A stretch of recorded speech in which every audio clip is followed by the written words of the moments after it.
Hey everyone, Novadust86 here.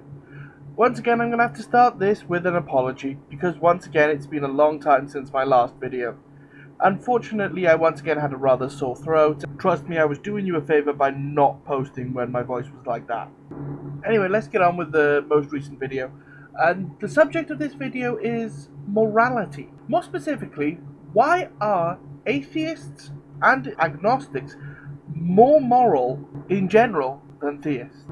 Firstly, I think I need to clarify exactly why I'm giving the atheists and the agnostics the high moral ground.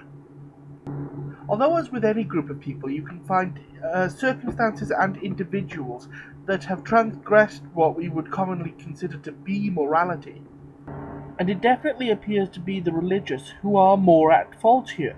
And I'm not talking about the big stuff that the fundamentalist religions do here. I'm not going to start going on about, planes crashing into buildings and, protesting the funerals of military service people en masse.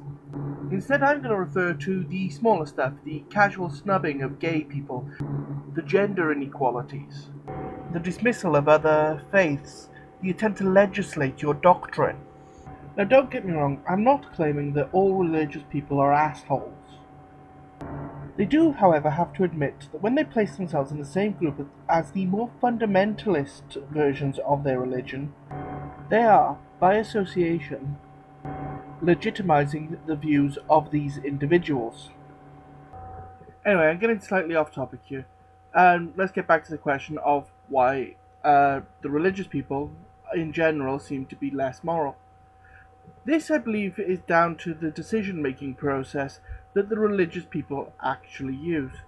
Instead of internalizing a discussion on whether or not an individual action should be undertaken, they instead reference certain particular sources, their pastor's view on the subject, any direct views that they may get from whichever scripture they subscribe to.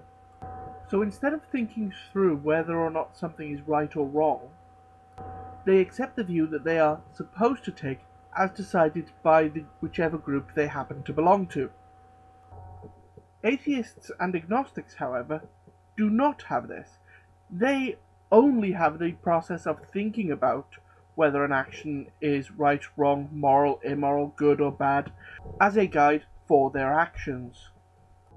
For the non-religious, this means that the biggest question that they face when regarding the morality of any particular situation is what will the effect of my actions be upon other people? And will this action cause more harm than good? Also add to this that I hear a lot of Christians claim that if they did not believe in God, they would go on murderous rampages, that they would rape, pillage and steal to their heart's content, because that they think this is what people want to do. However, they seem to forget one of the biggest aspects of humanity is community. It is evident, no matter where you believe our origins to lie, that humans are in fact incredibly social creatures. Just like food and water, a universal need for all humans, humans also require friends, families. This is what is meant by community. Therefore, every action that an individual undertakes must be weighed against its ability to affect where your standing within a community will be, and whether or not it could lead to ostracization, which is something we as social animals are not best equipped to deal with. Anyway, thank you for listening. This has been Novadust86, and I hope you have a great week. And remember, at our core, we're all just Novadust.